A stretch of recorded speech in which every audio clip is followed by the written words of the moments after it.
Hi, hello, నమస్తే. Welcome back to our channel. నేను మీ లక్ష్మీ ప్రసన్న. మన ఛానల్‌లో ఎవరైనా ఫస్ట్ టైం చూస్తుంటే ప్లీజ్ సబ్స్క్రైబ్ చేసుకోండి. అలాగే వీడియో చివరి వరకు చూసి నచ్చితే ఒక చిన్న లైక్ చేయండి. ఈరోజు మనందరికీ ఉపయోగపడే ఒక వీడియోతో వచ్చానండి. భోగి రోజు కదా!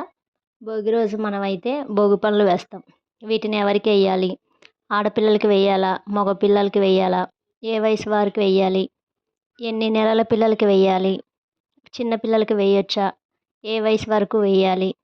దీనికి ఏమైనా ఆచారం ఉండాలా? ముందుగా స్టార్ట్ చేసేటప్పుడు ఏమైనా నియమాలు పాటించాలా? ఏ వయసు వారికి వెయ్యాలి? ఉదయం వేయాలా? మధ్యాహ్నం వేయాలా? సాయంత్రం వేయాలా? ఏ టైంకి వేయాలి? ఎవరు వెయ్యాలి? ఆడవారు వెయ్యాలా? లేక మగవారు వెయ్యాలా? చిన్నపిల్లలకే ఎందుకు వెయ్యాలి? పెద్దవాళ్ళకి ఎందుకు వేయకూడదు? ముఖ్యంగా భోగి పనులు ఎలా కలుపుకోవాలి? వీటిలో కలుపుకోవాల్సిన సామాగ్రి ఏమిటి? వేసిన తర్వాత ఆ భోగి పనులను ఏమి చేయాలి? ఒకవేళ ఈరోజు వేయటం కుదరకపోతే మళ్ళీ వీటిని ఎప్పుడు వేయాలి? ఇలా ఇలా మీకు ఉన్న ప్రతి డౌట్ని ఈ యొక్క వీడియోలో మీకు తెలియజేయబోతున్నానండి. వీడియోని తప్పకుండా చూడండి. భోగి పళ్ళు అంటే రేగి పళ్ళు అండి. వీటిని భోగి రోజు చేస్తాం కాబట్టి వీటిని భోగి పళ్ళు అని కూడా అంటారు. నారాయణుని అనుగ్రహం మన పిల్లలకి ఉండాలంటే ముందు ఈ భోగి పళ్ళని స్వామివారికి వేయాలండి. స్వామివారికి వేసిన తర్వాత మన పిల్లలకి వేయాలి. ఎవరైనా వేయొచ్చండి. మగవారని కాదు, ఆడవారని కాదు, ఎవరైనా వేయొచ్చు పిల్లలకి. దానికంటూ ఆచారం కూడా ఏముండదు. కాకపోతే ఏంటంటే ముందుగా వేసేటప్పుడు బేసి సంఖ్యలో వేసుకోవాలి. ఇప్పుడు సంవత్సరం లోపు అయితే 1 నుండి 12 నెలల లోపు బేసి సంఖ్యలో చూసుకొని ఎప్పుడైనా వేసుకోవచ్చు. కానీ 1 నిండిన తర్వాత 2 స్టార్ట్ అయితే మళ్ళీ రెండో సంవత్సరంలో వేయకూడదండి. 2 సరి సంఖ్య అవుతుంది కదా! రెండో సంవత్సరంలో వేయకూడదు. మళ్ళీ మూడో సంవత్సరంలో వేయొచ్చు. మళ్ళీ 4 కాకుండా 5లో వేయొచ్చు.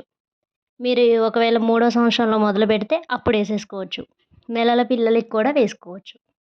ఆడపిల్లలకి మగపిల్లలకి అని ఏం తేడా ఉండదండి. చిన్నపిల్లలకి ఎవరికైనా వేసుకోవచ్చు. అలా ఏమీ తేడా ఉండదు.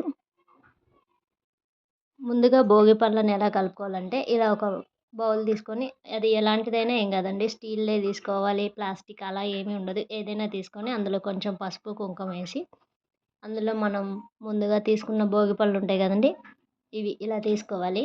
కొంచెం మనకి పెద్ద పెద్దవి దొరుకుతాయి కదండి రేగి పండ్లు, అవి కాకుండా ఇలా చిన్నగా ఉన్నవి తీసుకోవాలి. అలా చిన్నవి తీసుకొని అవి వేయాలి. తర్వాత ఇలా రకరకాల బంతి పూలు, చామంతి పూలు, గులాబీ పూలు, మీకు ఏమి దొరికితే అవి అలా పూలన్నిటిని కూడా తీసుకొని 3 రకాలు కానీ 5 రకాలు కానీ తీసుకొని అలా వేయండి. తర్వాత ఇగో ఇలా చిల్లర డబ్బులు, కొంతమంది నోట్లు కూడా వేస్తారండి, కొంతమంది చిల్లర డబ్బులు వేస్తారు. ఇలా దీనికి కూడా లెక్క అంటూ ఏమీ ఉండదు. అంటే ఇన్ని చిల్లర డబ్బులు వేయాలి అని ఏమి ఉండదండి. మన ఇష్టం ప్రకారం ఎన్నైనా వేసుకోవచ్చు. ఇలా వేసుకున్న తర్వాత అన్నిటినీ ఒకసారి కలుపుకొని ఇలా కలుపుకోవటమే అండి. తర్వాత ఈ చిల్లర డబ్బులు ఏం చేయాలి, వేసిన తర్వాత కూడా ఇవన్నిటిని ఏం చేయాలని కూడా నేను చెప్తానండి. వీడియోని స్కిప్ చేయకుండా చూస్తూ ఉండండి. ఇప్పుడు మనం ఇలా కలుపుకున్న తర్వాత వీటిని ముందుగా మనం స్వామివారికి వేయాలండి. స్వామివారికి వేసిన తర్వాత మనం పిల్లలకి వేయాలి. ముందుగా స్వామివారికి వేసే ముందు కొన్ని అక్షింతలను వేయండి. మనం అక్షింతలు కలుపుకొని ఉంచుకుంటాం కదా, ముందు కొన్ని అక్షింతలు స్వామివారికి వేసి తర్వాత ఇలా పిరికెట్తో తీసుకొని 2 చేతులతో ముందు ఇలా తీసుకొని వాటిని స్వామివారి తల మీద నుండి ఇలా పోసేయాలండి.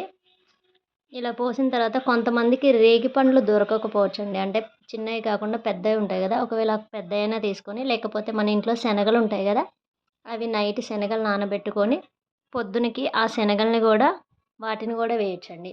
ఇదంతా ఏంటంటే మన పిల్లలకి ఉన్న దిష్టి అనేది కంప్లీట్గా పోవటానికి. ఇలా వేసిన తర్వాత మనసులో దండం పెట్టుకొని దేవుణ్ణి తలుచుకుంటూ నమస్కారం చేసుకోండి. చేసుకున్న తర్వాత అప్పుడు మనం పిల్లలకి వేయాలండి. అప్పుడే మన పిల్లలకి ముక్కోటి దేవతల అనుగ్రహం అనేది ఉంటుంది. అసలు మనం నారాయణుడికి ఎందుకు వేయాలంటే దీనికి కూడా ఒక చిన్న కథ ఉంటుందండి. ఒకసారి విందాం అదేంటో. నారాయణుడు శివుణ్ణి ప్రసన్నం చేసుకోవటానికి బద్రీ వనంలో ఘోర తపస్సు చేస్తూ ఉంటాడు. తపస్సుకు మెచ్చిన శివుడు ప్రత్యక్షమై వరం అందిస్తాడు. అప్పుడు ముక్కోటి దేవతలందరూ వచ్చి బద్రీ ఫలాలతో ఆ నారాయణుడికి అభిషేకం చేస్తారు. అప్పుడు ఆ నారాయణ స్వామి చిన్న పిల్లాడిలా మారిపోతారు. అందుకే ఆ నారాయణుని అనుగ్రహం చిన్నపిల్లలకు ఉండాలని ఇలా ఈ భోగి పళ్ళనేవి చిన్న పిల్లలకి పోస్తారండి. ఉదయం భోగి స్నానాలు చేపిస్తాం గదా! కాబట్టి మళ్ళీ సాయంత్రం ఏమి చేపియాల్సిన అవసరం లేదండి. మనం ఉదయం పూట భోగి మంటలు అన్నీ వేసి ఉదయం పూట భోగి స్నానాలు అయిన తర్వాత మనం దీపారాధన చేసుకొని ఇలా స్వామివారికి భోగి పళ్ళనేవి సమర్పించాలండి. మనం పిల్లలకి ఎప్పుడు వేయాలంటే సాయంత్రం వేయాలండి. సాయంత్రం పూట 5 గంటల నుండి 7 గంటల మధ్యలో మాత్రమే మనం భోగి పళ్ళనేవి పోయాలి. మళ్ళీ సాయంత్రం స్నానం ఏం చేపియక్కర్లేదండి. ఎందుకంటే మనం ఆల్రెడీ ఉదయం స్నానం చేయించుతాం గదా! మళ్ళీ సాయంత్రం స్నానం ఏం చేయించక్కర్లేదు. మనం ఇప్పుడు నారాయణుని విగ్రహాలు ఒకవేళ మన ఇంట్లో లేకపోతే గోపాలుని విగ్రహం గానీ, రాధాకృష్ణులు కలిసి ఉంటుంది గదండీ! అలా లేదా కృష్ణుడి విగ్రహం గానీ, విష్ణుమూర్తి విగ్రహం గానీ ఇలా ఏదైనా పెట్టి పూజ చేసుకోవచ్చు. ఒకవేళ ఇలా ఏ విగ్రహాలు లేవనుకోండి, మనకి ఇంట్లో వెంకటేశ్వర స్వామి బొమ్మ ఉంటుంది గదండీ! వెంకటేశ్వర స్వామి ఫోటో. అట్లా వెంకటేశ్వర స్వామి ఫోటో అయినా పెట్టుకొని భోగి పండ్లు పోసుకోవచ్చండి. అలా వెంకటేశ్వర స్వామి ఫోటోకైనా సరే స్వామివారికి భోగి పళ్ళు సమర్పించిన తర్వాత మళ్ళీ మన పిల్లలకి చేయొచ్చు. మనం పిల్లలకి వేసేటప్పుడండి పిల్లల్ని తూర్పు ముఖంగా కూర్చోబెట్టి బొట్టు పెట్టిన తర్వాత భోగి పళ్ళని చేతిలోకి తీసుకొని మనం అన్నం తిన్న తర్వాత దిష్టి తీస్తాం కదండీ! అలాగా ఫస్ట్ కుడివైపు నుండి ఎడమవైపు 3 సార్లు, మళ్ళీ ఎడమవైపు నుండి కుడివైపుకు 3 సార్లు తిప్పి అవి పిల్లల తల మీద పొయ్యాలండి. ఇలా తల మీద పోసిన తర్వాత మన ఇష్టం ఒక్కళ్ళైనా పోయొచ్చు, ముగ్గురు, ఐదుగురు ఇలా బేసి సంఖ్యలో మాత్రమే పొయ్యాలి. మనం ఒకవేళ ఎవరైనా ముత్తైదులని పిలిస్తే వాళ్ళతో ఫస్ట్ మనం పోసాక వాళ్ళతో పోపియొచ్చు. తల్లిదండ్రి పోసాక వాళ్ళతో పోపియొచ్చు. అలా లేకుండా ఒకవేళ ఎవరిని పిలవకుండా మీరే పోసుకున్నా కానీ మీరైనా సరే ఒక్కళ్ళు, ముగ్గురు లేదా ఐదుగురు ఇలా బేసి సంఖ్యలో మీరైనా పోయొచ్చండి. ఒకవేళ ఎవరైనా ముత్తైదులని పిలిచి వాళ్ళతో పోపిచ్చారనుకోండి, వాళ్ళకి మీకు వీలైనంతలో తాంబూలాన్ని కూడా మళ్ళీ తిరిగి ఇవ్వండి. అరటికాయ, తమలపాకు అలా ఉంటుంది కదండీ! అలా ఏదో ఒకటి మీకు తోచినంతలో ఒకవేళ మీరు ముత్తైదులను పిలిస్తే వాళ్ళకి పసుపు రాసి తాంబూలం కూడా అలా ఇవ్వండి. చాలా మంచిదండి అలా ఇవ్వటం. ఒకవేళ మీకు ఎవరు అందుబాటులో లేకుండా ఒకవేళ ఎవరిని పిలవలేదనుకోండి, మీరు ఇంట్లో వాళ్ళ వరకైనా జరుపుకోవచ్చు. ఇలా అండి ఈ విధంగా మనం భోగిపళ్ళ కార్యక్రమం అయితే జరుపుకోవచ్చు. అయితే ఇది ఎన్ని సంవత్సరాల పిల్లల వరకు పోయాలి అనంటే 1 నుండి 12 సంవత్సరాలలోపు పిల్లలకండి. ఇందాక చెప్పినట్టు మనం 1 లోపున్న అందరికీ పోయొచ్చు. నెలల పిల్లలకి అందరికీ, నెలలున్న పిల్లలందరికీ పోయొచ్చు. కానీ 1 నుండి 2 సంవత్సరంలోకి వచ్చే పిల్లలకి ఫస్ట్ టైం పోయకూడదండి. అంటే 2లోకొస్తే సరి అవుతుంది గదా! సరి సంవత్సరంలో పోయకూడదు. అదే 1లో మీరు ఒకవేళ పోసుంటే మళ్ళీ రెండో సంవత్సరం వచ్చినా గానీ అప్పుడు పోయొచ్చు. లేదంటే మీరు ఫస్ట్ టైం మొదలుపెట్టేటప్పుడు 3వ సంవత్సరంలో మొదలుపెడుతున్నారనుకోండి, అప్పుడు మాత్రం పోయొచ్చు ఏం గాదు. దీనికి ఆచారాలంటూ ఏమీ ఉండవండి. మన ఇష్టం. ఇప్పటివరకు ఒకవేళ ఎవరు పొయ్యకపోయినా మళ్ళీ మనం ఇప్పటి నుండైనా మనం ఈ సరి బేసి అనేది చూసుకొని మొదలుపెట్టుకోవచ్చు. నెలల పిల్లలకి పోసేటప్పుడు అక్షింతలు, పూల రేకులు, పండ్లు ఉంటాయి గదండీ! వాటిని చాలా జాగ్రత్తగా పోయండి. ఎందుకంటే పిల్లల కళ్ళల్లోకి ఎళ్ళకుండా చెయ్యి కొంచెం అడ్డు అలా పెట్టి కొంచెం జాగ్రత్తగా చిన్న పిల్లలకి పోసేటప్పుడు కొంచెం జాగ్రత్త తీసుకొని పోసుకోవటం మంచిదండి. అయితే ముఖ్యంగా ఏంటంటే అండి, ఇప్పుడు మనం ఈ పోసిన తర్వాత ఈ పండ్లను ఏం చేయాలి? ఎట్టి పరిస్థితిలోనూ ఈ పళ్ళను తినకూడదండి. పిల్లలు గానీ, పెద్దవారు గానీ ఎవరైనా సరే ఈ పళ్ళను తినకూడదు. ఎందుకంటే ఇవి మనకి దిష్టి తీసిన పండ్లు గదండీ! సో, అలా తినటం మంచిది గాదు. ఇవి కాకుండా మనం ఇలా కలుపుకోకముందు కొన్ని పళ్ళను తీసి పక్కన పెట్టుకొని ఉంచుకోవాలండి. ఆ పళ్ళను తినాలి. కానీ ఇవి ఇలా కలిపి ఉన్న పళ్ళు, తల మీద పోసిన పండ్లు, తల మీద నుండి మనం పోసాక అవి కింద పడిపోతాయి గదండీ! అలా కింద పడ్డ పళ్ళని పిల్లలు అస్సలు తినకూడదండి. పిల్లలనే గాదు పెద్దవారైనా సరే అసలు తినకూడదండి. వీటిని ఏం జేయాలంటే వీటన్నిటిని ఈ కార్యక్రమం అంతా అయిపోయిన తర్వాత ఈ పళ్ళు అన్నిటిని చీపురు కాకుండా మామూలు క్లాత్ మొత్తం శుభ్రంగా ఊడ్చుకొని ఒక కవర్లోకి తీసుకొని మనకి కుదిరితే పారే నీటిలో కలిపితే చాలా మంచిదండి. ఒకవేళ అవకాశం ఉంటే పారే నీటిలో కలపటానికి చూడండి. ఒకవేళ పారే నీటిలో కలపటం కుదరదంటే అంటే మా దగ్గర ఎక్కడ గోదావరిలు గానీ, నదులు లాంటివి గానీ లేవనుకుంటే మనకి పచ్చని చెట్లు ఏమైనా ఉంటాయి గదండీ!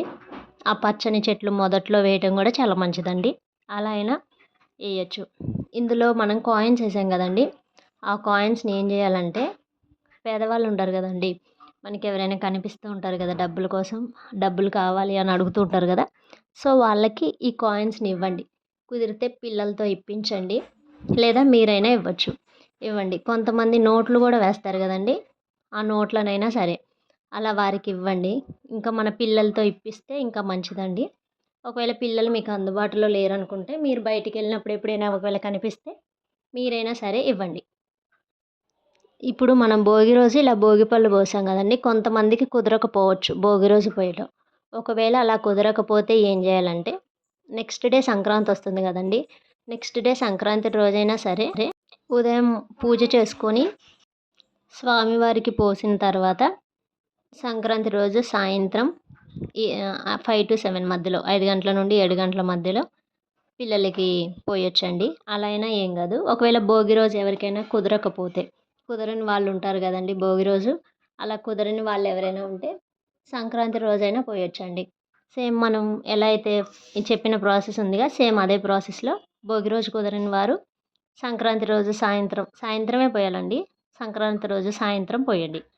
ఇలా పోయటం అయిపోయిన తర్వాత పిల్లలకేంటంటే ఒక చిన్న స్వీట్ ముక్క ఏదో ఒకటి కొంచెం చక్కెరైనా సరే స్వీట్ ఒకవేళ వద్దనుకుంటే కొంచెం చక్కెర పలుకులైనా కొంచెం నోట్లో వేయండి. అంటే నోరు తీపి చేస్తే మంచిదనమాట అండి. అలా నోరు తీపి చేయండి. అంతా అయిపోయిన తర్వాత ఒక్కటన్నా ఒక్క రాగి ఇప్పుడు మనం ఫస్ట్ తీసుకొని పెట్టుకున్న రేగి పండ్లుంటాయి గదండీ! ఆ రేగి పండ్లల్లో ఒక్క పండైనా సరే పిల్లలకి ఖచ్చితంగా ఒకటి ఇవ్వండి. ఈరోజు రేగి పండ్లు తింటే చాలా మంచిదండి. చాలా మంచిదనమాట. కాబట్టి ఫస్ట్ కొన్ని తీసి పెట్టుకున్న పండ్లల్లోంచి ఏదో ఒక పండు ఉంటుంది గదా! ఒక్కటన్నా ఇవ్వండి పిల్లలకి తినిపిచ్చేలాగా చూడండి. చిన్న పిల్లలైనా సరే జస్ట్ కొంచెం చేత్తో ఇలా అని కొంచెం నోట్లో అయినా పెట్టండి. కానీ తల మీద పోసిన పళ్ళుంటాయి గదండీ! వాటిని మాత్రం అసలు పెట్టొద్దండి. అవి మనం దిష్టి తీసిన పళ్ళు గదా! అవి పెట్టొద్దు. అవి కాకుండా మనం కొన్ని పళ్ళు మనం చాలామంది ఎంతమంది పిల్లలుంటే అంతమంది పిల్లలకని ఇన్ని పళ్ళు తెచ్చుకుంటాం గదండీ! అందులో ఫస్ట్ కొన్ని పళ్ళు తీసుకొని ఉంచి మిగతాయి కలుపుకుంటాం గదా! ఆ కొన్ని పళ్ళల్లో ఒక్కొక్కళ్ళకి ఒక్కొక్కటన్నట్టు కొన్ని పళ్ళు. ఆ పళ్ళని ఒక్క పండన్నా పిల్లలకివ్వండి. ఒక చాప మీద గానీ, లేదంటే ఏదన్నా ఒక క్లాతేసి ఆ క్లాత్ మీద కూర్చోబెట్టి, తూర్పు వైపు ముఖం పెట్టి పిల్లలకి బొట్టు పెట్టి తల మీద పోయండి. ఇలా పోయటం అంతా అయిపోయిన తర్వాత ఒక స్వీట్ ఏదైనా తినిపించండి.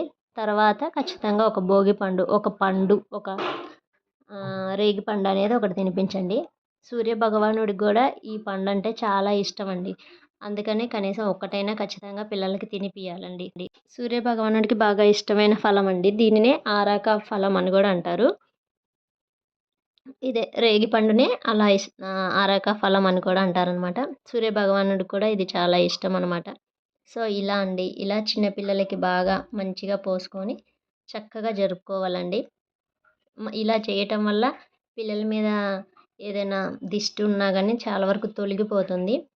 ఇది ఆచారంలాగా ఏం కాదండి. ఒకవేళ మన ఇంట్లో లేకపోయినా ఈ సంవత్సరం నుండైనా ఇలా బేసి సంఖ్య, సరి సంఖ్య చూసుకొని మొదలుపెట్టుకొని చేయొచ్చండి. అందులో ఏమీ ఉండదు తప్పనేది. ఫస్ట్ మనం స్వామివారికి పోసిన తర్వాత మిగతా పళ్ళని మనం పిల్లలకి సాయంత్రం పూట పొయ్యాలండి.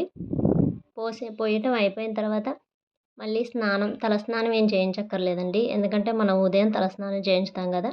మళ్ళీ తలస్నానం ఏమీ అవసరం లేదు. ఉదయం చేపిస్తే చాలు. ఇలా చక్కగా మీరు గూడా పిల్లలకి భోగి పండ్లు పోసుకోండి. చిన్న పిల్లలకి పోసేటప్పుడు కొంచెం జాగ్రత్తగా చూసుకొని పోయండి. పెద్ద పిల్లలకి పోసేటప్పుడు ఇంకా మామూలుగా తల మీద నుండి పోసేయటమే అండి. అవి వాళ్ళు తినకుండా ఉండేలా గూడా కొంచెం చూసుకోండి. ఇదండి ఈ వీడియో. ఈ వీడియో మీకెలా అనిపిచ్చిందో కామెంట్స్‌లో తెలియచేయండి. మీకు ఇంకా ఏమైనా దీని మీద డౌట్స్ ఉన్నా, ఈ వీడియో మీద మీకేమన్నా డౌట్స్ ఉన్నా గానీ తెలియచేయండి. Thanks for watching.